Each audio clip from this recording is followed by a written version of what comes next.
नमो अरिहन्ताणं नमो सिद्धाणं नमो आयर्याणं नमो उवध्यायाणं नमो लोये सौवसाहूणम्।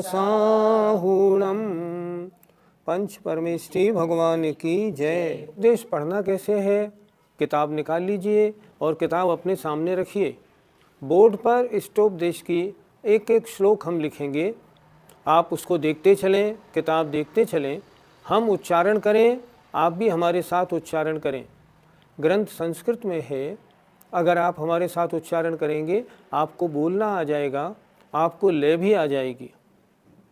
इष्टोपदेश का प्रचार कब से ज़्यादा हुआ? 1996 में जब महुआ जी में आचार्य श्री का चातुर्मास था, तब मैं वहाँ गया था और मैंने देखा सारा संघ आचार्य श्री का महुआ जी में वहाँ इष्टोपदेश का उच्चारण कर रहे थे। मैंने भी साथ में बैठ के उच्चारण किया, बहुत सुंदर लगा। जब उच्चारण पूरा हुआ, आचार्य श्री ने मुझसे पूछा इष्टोपदेश कैसा लगा? मैंने कहा महाराज बहुत मीठा, बहुत ही अच्छा है ये तो, और दूसरी बात सरल भी है, कठिन भी ज़्यादा नहीं है।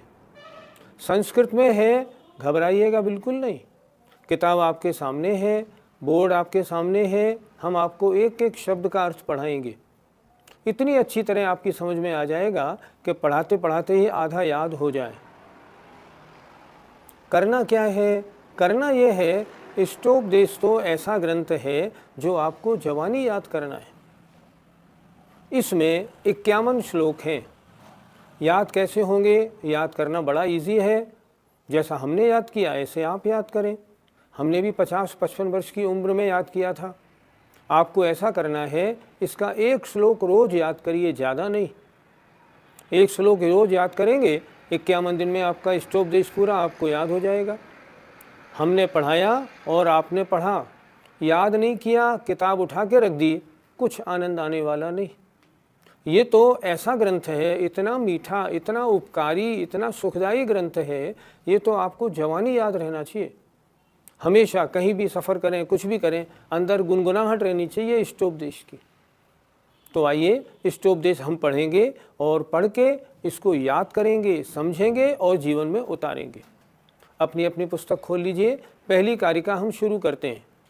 हमेशा हर ग्रंथ की पहली कारिका मंगलाचरण की होती है। यश स्वयं स्वभावाप्ति प्रभावे कृष्ण कर्मणः तस्मै संज्ञान रूपाय नमोस्तु परमात्मने। आइए अब बोर्ड पर एक एक शब्द का अर्थ समझते हैं। आइए एक एक शब्द समझते हैं।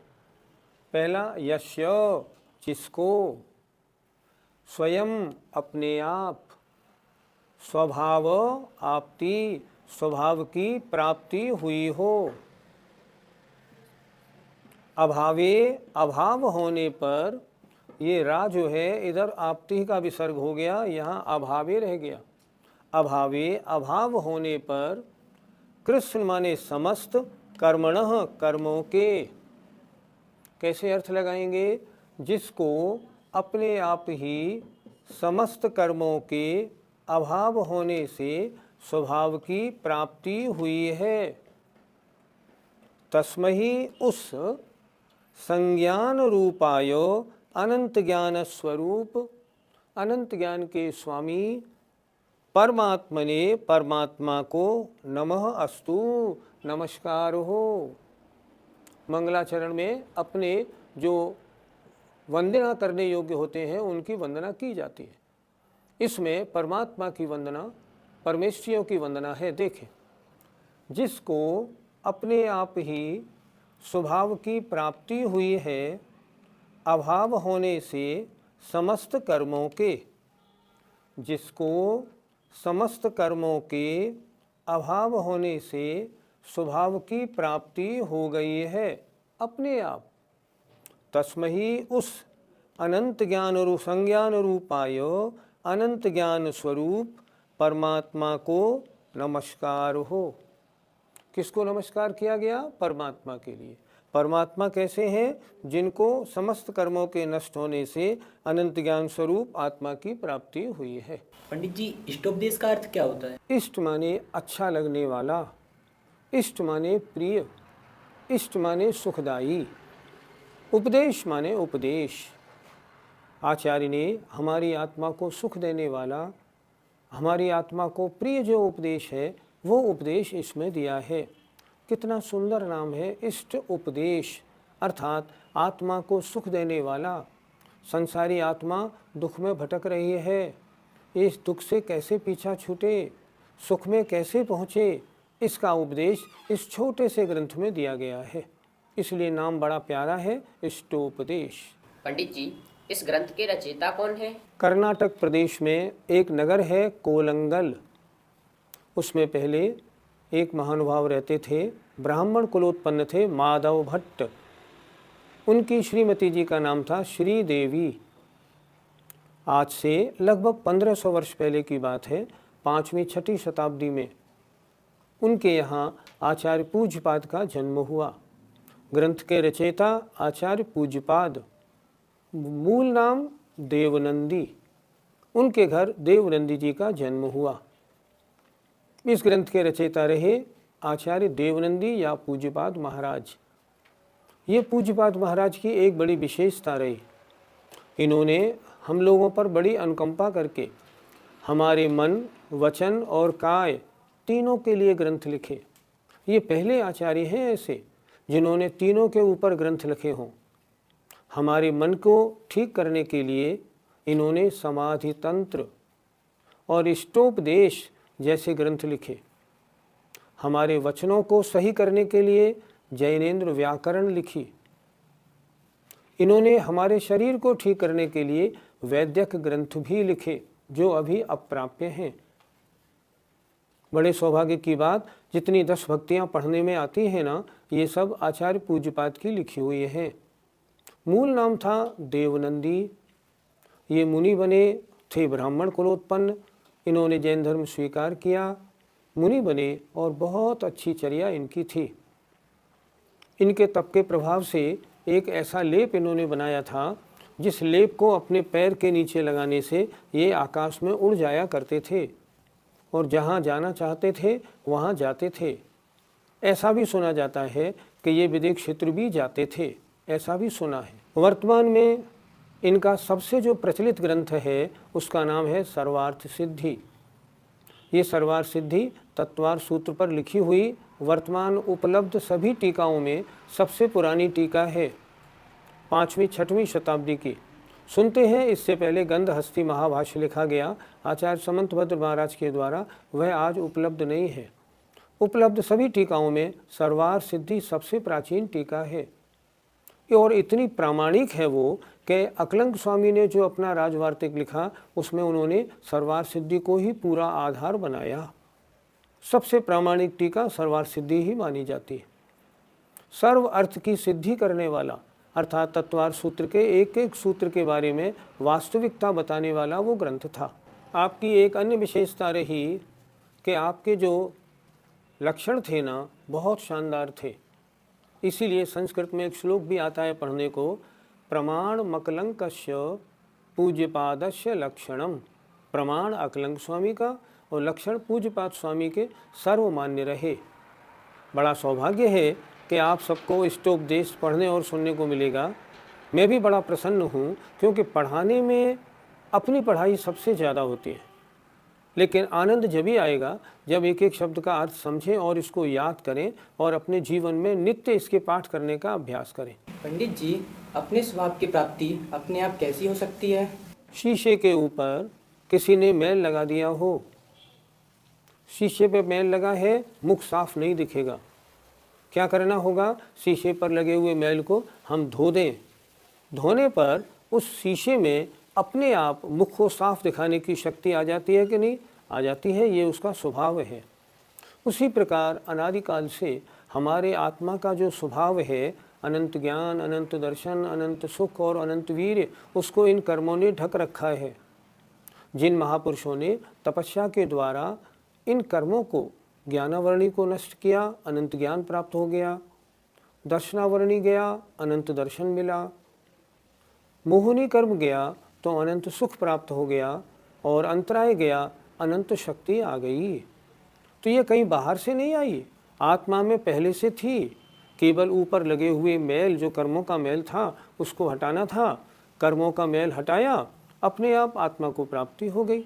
यही आचार्य ने लिखा है, अपने आप स्वयं ही जिसकी प्राप्ति हो जाती है। पंडित जी, परमात्मा किसे कहते हैं? जब हमने पिछली बार छैडाला पढ़ाया था तब अच्छी तरह पढ़ाया था, आत्मा 3 प्रकार की होती है, बहिरात्मा, अंतरात्मा और परमात्मा। बहिरात्मा वो जीव हैं जो मिथ्या दृष्टि है। अंतरात्मा के 3 भेद पढ़ाए थे। जघन्य अंतरात्मा वो हैं जिन्होंने व्रत नहीं लिया पर जिनको सम्यक दर्शन हो गया है। मध्यम अंतरात्मा वो जीव हैं जो व्रती गृहस्थ हैं या मुनि महाराज हैं लेकिन अभी शुभोपयोग में हैं। और उत्तम अंतरात्मा वो मुनि महाराज होते हैं जो शुद्धोपयोगी होते हैं। और परमात्मा 2 तरह के बताए थे, एक सकल परमात्मा, एक निकल परमात्मा। यहाँ परमात्मा से सकल और निकल परमात्मा पने को लेना है। परम का मतलब होता है उत्कृष्ट या श्रेष्ठ, आत्मा का मतलब आत्मा, जीव। सब में श्रेष्ठ कौन आत्मा है? 2, सकल परमात्मा और निकल परमात्मा। जिन्होंने 4 घातिया कर्मों का नाश कर दिया है वे तो कहलाते हैं सकल परमात्मा या अरहंत भगवान, और जिन्होंने 8 कर्मों को नाश कर दिया है वो हो जाते हैं सिद्ध परमात्मा। अरहंत भगवान सकल परमात्मा है, सिद्ध भगवान निकल परमात्मा है। तो जिन्होंने कर्मों को अपने आप नष्ट करके और इस परमात्मा पद को, इस अनंत ज्ञान स्वरूप को प्राप्त कर लिया है, उन परमात्मा अरहंत और सिद्ध भगवान को हम नमस्कार करते हैं। ये मंगलाचरण का तात्पर्य है। पंडित जी, किस कर्म के नाश से परमात्मा को किस गुण की प्राप्ति होती है? अरहंत परमेष्टि 4 घातिया कर्मों को नाश करके अरहंत बनते हैं। ज्ञानावरणी कर्म का नाश करने से अनंत ज्ञान प्राप्त होता है, केवल ज्ञान। दर्शनावरणी कर्म नष्ट होने से अनंत दर्शन अर्थात केवल दर्शन प्राप्त होता है।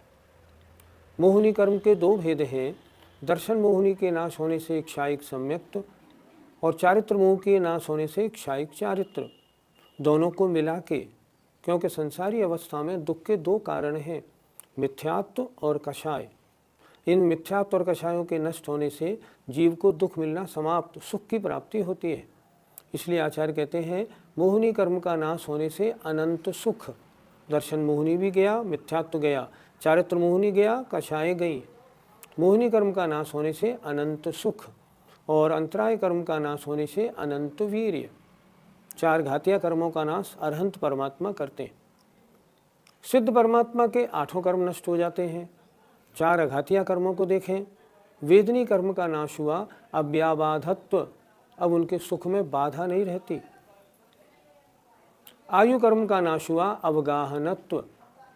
नाम कर्म के नाश होने से सूक्ष्मत्व और गोत्र कर्म का नाश होने से अगुरलघुत्व। इन गुणों की प्राप्ति इन परमात्माओं को होती है। आप सबको भी ध्यान रखना चाहिए। हम पूजा तो करते हैं लेकिन पूजा किसकी कर रहे हैं, इन्हें किन गुणों की प्राप्ति हुई, किन कारणों से हुई, क्या नष्ट होने से हुई, याद तो रखें। आप सबको भी याद रखना चाहिए, कॉपी पर लिख लें, रिपीट करें और याद रखें कि अरहंत और सिद्ध भगवान को इन कर्मों के नाश होने से इन गुणों की प्राप्ति होती है। क्या हम भी भगवान बन सकते हैं? जैन धर्म का एक अद्भुत सिद्धांत है। अन्य धर्म वाले तो ये कहते हैं सबका बनाने वाला, बिगाड़ने वाला, पैदा करने वाला भगवान है। भगवान सबका स्वामी और मालिक है, कोई भगवान नहीं बन सकता। वैकुंठ तक लोग जा सकते हैं, ऐसा अन्य मत वाले मानते हैं। लेकिन जैन धर्म की ये अद्भुत विशेषता है, वो कहता है जितने भी जीव हैं इस संसार में, चाहे मक्खी हो, चाहे चींटी हो, चाहे निगोदिया हो, चाहे पेड़ पौधे हो, आत्मा सबकी एक सी है। उनके ऊपर अलग अलग प्रकार का मैल लगा है, मैल हटाएं, अंदर आत्मा कैसी, सब भगवान स्वरूप है। जैन धर्म ये नहीं कहता कि आप भगवान नहीं बन सकते, आप भगवान हैं बिल्कुल। अंतर इतना है, आपकी आत्मा तो भगवान जैसी है। कहते हैं ना, मम स्वरूप है सिद्ध समान, अमित शक्ति सुख ज्ञान निधान, किंतु आश वश खोया ज्ञान, बना भिखारी निपट अजान। बिल्कुल यही दशा हम सबकी है। हमारा स्वरूप, ओरिजिनलिटी कैसी है? मम स्वरूप है सिद्ध समान, हमारा स्वरूप सिद्धों जैसा है। निगोदिया की आत्मा और सिद्ध भगवान की आत्मा में वास्तव में कोई अंतर नहीं। अंतर एक ही है, वे विराग, यह रागवितान। उन्होंने अपनी आत्मा के ऊपर से सारा मैल हटा दिया, शुद्ध हो गए। यहाँ सारा मैल और लगाने में लगे हुए हैं तो अशुद्ध बने हुए हैं। हम भगवान क्यों नहीं बन सकते? बिल्कुल बन सकते हैं। हम क्या करें? हम पहले अपनी इस ग्रस्त अवस्था में सबसे पहले तो सम्यक दर्शन प्राप्त करें। अभी तो हम में से बहुत से जैनी मिथ्या दर्शन में उलझे पड़े हैं, अन्य देवी देवताओं की पूजा करते हैं, अन्य साधु अन्य ग्रंथों का पाठ करते हैं। उन्हें इतना ही विवेक नहीं पूजने योग्य कौन है और कौन नहीं है। जब इतना ही विवेक नहीं होगा तो भगवान थोड़ी बन जाएंगे। सबसे पहले तो सम्यक दर्शन प्राप्त करें। पूजा में रोज कहते हैं हम लोग, बहुपुण्य संयोग मिला नर तन, जिन श्रुत जिन देव चरण दर्शन, हो सम्यक दर्शन प्राप्त मुझे, तो सफल बने मानव जीवन। कहना बड़ा आसान है पर हम कोशिश नहीं करते। रोज कहते मंदिर में यही है और झट वहाँ से निकला, अन्य देवी देवताओं का मंदिर रास्ते में पड़ा, उसके भी हाथ जोड़ते हुए चले जाते हैं। ऐसे थोड़ी बनेंगे भगवान। कितना अच्छा लिखा उन्होंने, मम स्वरूप है सिद्ध समान। मेरा स्वरूप, मेरी वास्तविकता, मेरी रियलिटी तो सिद्धों जैसी है। मम स्वरूप है सिद्ध समान, अमित शक्ति सुख ज्ञान निधान। मैं भी अनंत सुख शक्ति ज्ञान का भंडार हूँ। किंतु आशवश खोया ज्ञान, मुझे ये चाहिए, ये चाहिए, ये चाहिए, मुझे धन चाहिए, सांसारिक विषयों के भोग चाहिए, मुझे पंचेंद्रियों के विषयों में आनंद आता है, उसमें लगा हूँ, उसमें लगा रहता हूँ। किंतु आशवश खोया ज्ञान, तो बना भिखारी निपट अजान। भिखारी बना हुआ हूँ। हम सब भगवान बन सकते हैं। पहले सम्यक दर्शन प्राप्त करें, उसके बाद व्रतों को धारण करें। अगर पुरुष हैं तो मुनि बने, स्त्री हैं तो आर्यिका तक तो इस समय जा सकते हैं। अगर इस समय मुनि या आर्यिका पद धारण करेंगे और अपने कल्याण का मार्ग चुनेंगे तो अगली पर्यायों में और आगे बढ़ेंगे और धीरे धीरे बढ़ते बढ़ते मोक्ष प्राप्ति की ओर अग्रसर हो जाएंगे और भगवान बन जाएंगे। हम भगवान क्यों नहीं बन सकते? हम भगवान अपनी गलती से नहीं बन रहे हैं जो इन सांसारिक कार्यों में उलझे हुए हैं। इसलिए जिन्होंने स्वयं स्वभाव की प्राप्ति की है कर्मों को नाश करके, उन परमात्मा को नमस्कार हो। इस प्रकार आज ये पहला मंगलाचरण पूरा हुआ। जय जिनेंद्र।